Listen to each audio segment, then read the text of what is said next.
नमस्कार, आप देख रहे हैं तिरछी नज़र। मैं हूं नवीन कुमार। मैं अभी हूं देश की राजधानी दिल्ली में और दिल्ली के मुखर्जी नगर में, जो यूपीएससी के पढ़ाई के लिए जाना जाता है। यहाँ पे यूपीएससी के ज़्यादातर छात्र पढ़ाई करते हैं और पूरे देश में अपनी सेवा सरकारी विभाग में देते हैं। आज देश में लगभग 5 राज्यों में चुनाव भी होना है और चुनाव के साथ साथ महंगाई भी, गैस सिलेंडर की जो किल्लत हो रही है पूरे देश में, और ये देश की राजधानी में भी कई जगह गैस सिलेंडर की किल्लत देखी जा रही है। हमारे साथ अभी बातचीत करने के लिए हम के दिल्ली प्रदेश प्रवक्ता अविनाश जायसवाल जी हैं और इंडिया अलायंस से है एडवोकेट अभिजीत चौधरी, जो एक समाज सेवी भी है। हम सबसे पहला प्रश्न लेते हैं अविनाश जायसवाल जी से। अविनाश जायसवाल जी, आपकी सरकार है, इंडिया अलायंस में आपकी सरकार है।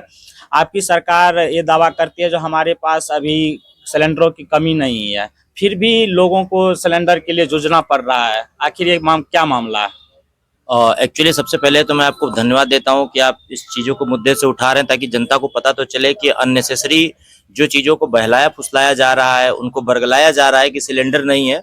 वाकई में सिलेंडर है।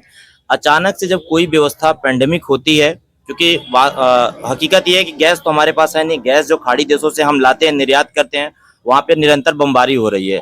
तो जहाँ गैस की कीमत अगर लाने में हमें 1 मैट्रिक मिलियन टन की अगर बात ज़रूरत है, तो वहाँ शायद 10 ही आ रहा है। अगर मैट्रिक टन की बात करें, मिलियन तो छोड़ दीजिए। और दूसरा बमबारी हो रहा है, तो अगर हम 10,000 करोड़ वहां से ला रहे हैं और कहीं अगर उस पर मिसाइल गिर जाने की वजह से अगर हमारा नुकसान हो जाता है, तो हम उसको कहीं ना कहीं ये देख रहे हैं कि सेफ किस तरीके से लाएं। उस पर हमारा काबू नहीं ना कि अमेरिका और खाड़ी देश, हमारा तो अपने जहाज पे काबू है। हम बायलेटरल बात कर रहे हैं सबसे।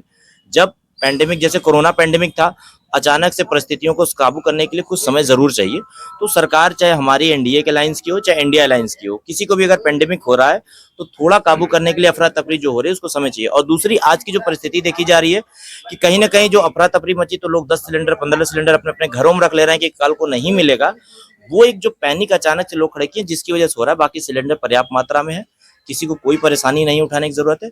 अगर कहीं ऐसा परिस्थिति आती है तो हमारी सरकार उस चीजों को कड़ा एक्शन लेगी, और कोई अगर गलत करता है, पाया जाता है, तो उसको भी कड़ा एक्शन लिया जाएगा। और रही बात की गैस सिलेंडर की, तो गैस सिलेंडर इसको मैं एक्सेप्ट करता हूं कि इस खाड़ी युद्ध की वजह से कहीं ना कहीं समस्या को उत्पन्न हुआ है। उसको हम भरपूर प्रयास और ठीक करने का प्रयास कर रहे हैं। जैसा कि अभी अभिजीत जी, अविनाश जी लगा रहे हैं, जो कहीं ना कहीं खाड़ी देशों के साथ जो हमारा स्टेट ऑफ हार्मुज है, उससे होकर अभी गुजरने में हमारे जहाज़ों को दिक्कतें हो रही है। क्या ये सही अविनाश जी बता रहे हैं जो कर रहे हैं? ऐसा है, ये सिर्फ गैस का धत्ता नहीं बैठा है, ये भारत की विदेश नीति का भी धत्ता बैठा है। कहाँ गई जिस विदेश नीति का इतना हो हल्ला होता था कि पूरे देश में, पूरे विश्व में भारत का डंका बज रहा है। भारत, मोदी जी जो है, यूक्रेन में पापा ने वॉर रुकवा दी, अब भी वॉर रुकवा दें। वॉर न रुकवा सके तो कम से कम गैस मंगा दें। मिसाइल गिर जाएगी, कितना बेतुका हंसने वाली बात है। कैसी बात कर रहे हैं? मिसाइल क्या कोई ऐसी गिर जाती है? मिसाइल के लिए वहां से जो निकलते हैं, जब वो निकलेंगे समुद्री पोत, तो उस पर निशाना लगाया जाएगा। और जब विदेश नीति मजबूत होगी तो कैसे उस मिसाइल को, उस जहाज को उड़ा दिया जाएगा? ये तो आप ये कहना चाह रहे हैं कि भारत के प्रधानमंत्री के नेतृत्व में विदेश नीति बहुत कमजोर हो चुकी है कि आज हमें गैस भी नहीं मिल रही है। और आखिर ऐसा क्यों हो रहा है कि प्रधानमंत्री इजराइल जाते हैं और उसके 2 दिन बाद ईरान पर हमला हो जाता है? और इससे मैं बता रहा हूं कि देश में रही बात कालाबाजारी की, तो आखिर कालाबाजारी क्यों हो रही है? कालाबाजारी को रोकने की जिम्मेदारी किसकी है? ये कौन सहेगा? आखिर एक आदमी को 15 सिलेंडर मिल रहा है, और जो कि इन्होंने बोला, और एक को एक नहीं मिल रहा, ये कैसे हो रहा है? मुझे ये बताइए, 15 सिलेंडर कैसे मिल सकता है किसी आदमी को? तो कालाबाजारी कराने वाले भी लोग प्रशासन के हैं, इसी सरकार के, इसी संगठन के। और आने वाले जो 5 राज्यों के चुनाव है, इसमें देश अपना आक्रोश दिखा देगा कि आखिर कैसे इस भाजपा सरकार के प्रति लोगों को आक्रोश है, कैसे उनका गुस्सा है, और पूरा देश जो है व्यक्त कर देगा इन आने वाले 5 राज्यों के चुनाव में। जैसे पहले की जो गैस की कीमत जब बढ़ती थी तो विपक्ष, जो बीजेपी, जो सरकार को एक पूर्ण रूप से घेरते थे, शायद सड़क से लेके संसद तक। कई बार स्मृति ईरानी सिलेंडर लेके भी चलते थे। आज आपका विपक्ष वही कर रहा है, सेम रेडम अपना रहा है, संसद में भी बैठा हुआ गैस को लेके। लेकिन सरकार का कहना है जो हमारे पास स्टॉक है गैस के, उसमें हड़बड़ाने की जरूरत नहीं। फिर भी कहाँ कोलैप्स हो रही है सरकार को, और सरकार को आप क्या कहना चाह रहे हैं? अगर सरकार के पास प्रॉपर मात्रा में पर्याप्त भंडार है, तो क्यों नहीं उसका इस्तेमाल किया जा रहा है?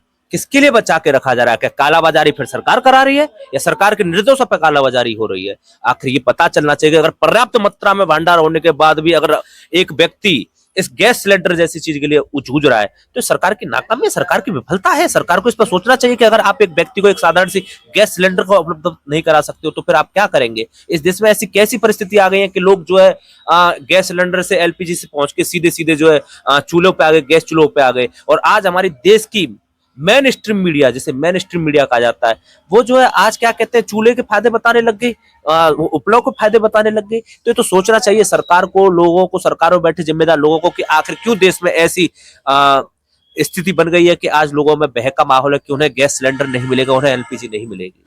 अविनाश जी, सरकार आपकी है, सरकार इंडिया अलायंस की है, तो और जनता की जो है अधिकार की रक्षा सरकार की बनती है।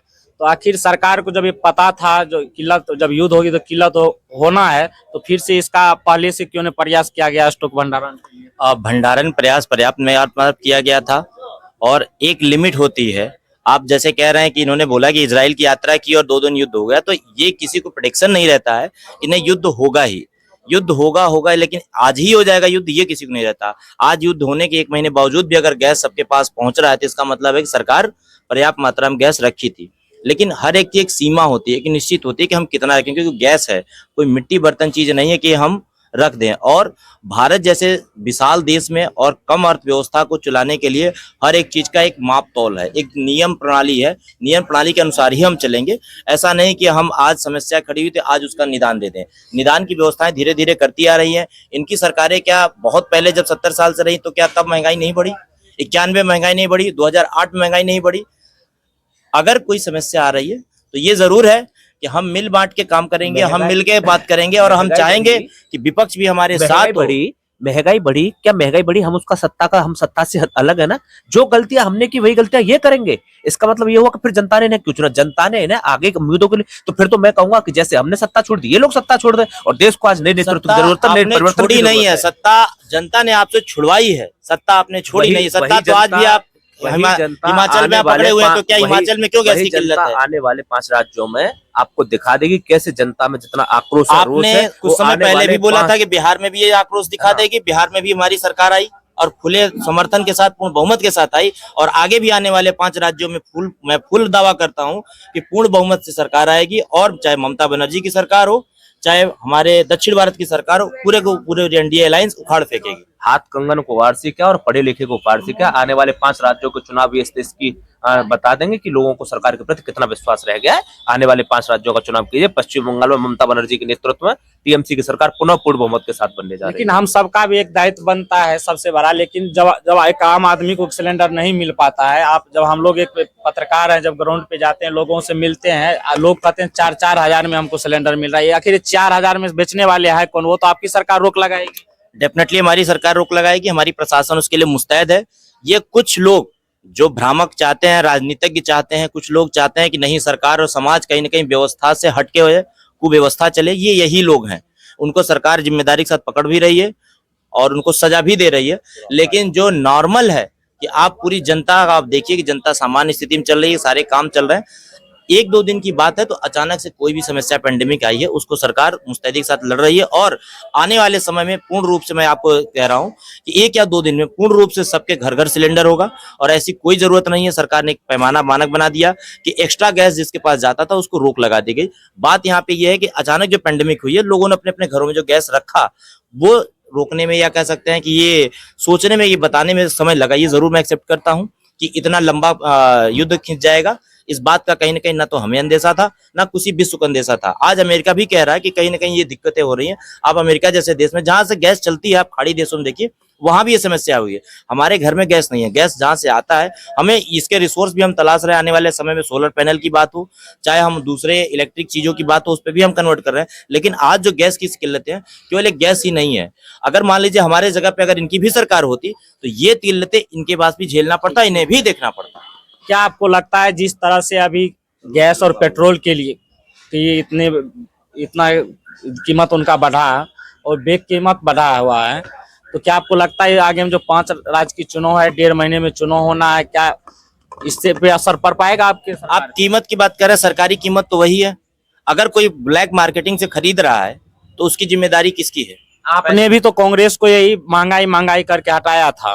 क्या आज महंगाई जो बढ़ी है, क्या आपकी सरकार झेल पाई इस आप एक चीज चीज की? बताइए, महंगाई का एक तरीका है। जो आज बिल्डिंग 40 साल पहले 40,000 मिलता था, आज वो 40 साल बाद बिल्डिंग 40 लाख मिल रहा है।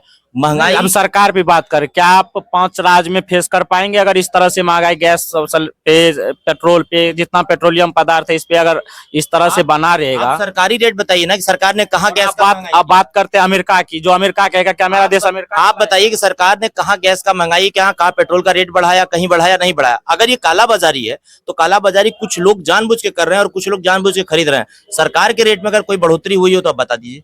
अगर कालाबाजारी हो रहा है तो उनको कौन रोकेगा? विपक्ष रोकेगा या आप? हम ही रोकेंगे, प्रशासन मुस्तैद है। कुछ लोग अगर इसमें कहते हैं ना कि हर समाज में हर जगह कुछ न कुछ लोग ऐसे होते हैं उपद्रवी, जो ये करते हैं जानबूझ के, उनको कठोर से कठोर सजा मिलेगी अगर ऐसा हो रहा है तो। आपको क्या लगता है अभिजीत जी, जो क्या पूर्ण रूप से सरकार इसमें सक्षम है जो कालाबाजारी को रोक पा रही है? अरे सक्षम होती तो रोक लेती ना, सक्षम नहीं है तभी तो रोक नहीं पा रही। कालाबाजारी हो क्यों रही है? क्योंकि सरकार सक्षम रही है। इस पे सरकार को आप क्या कहेंगे, सरकार की विफलता?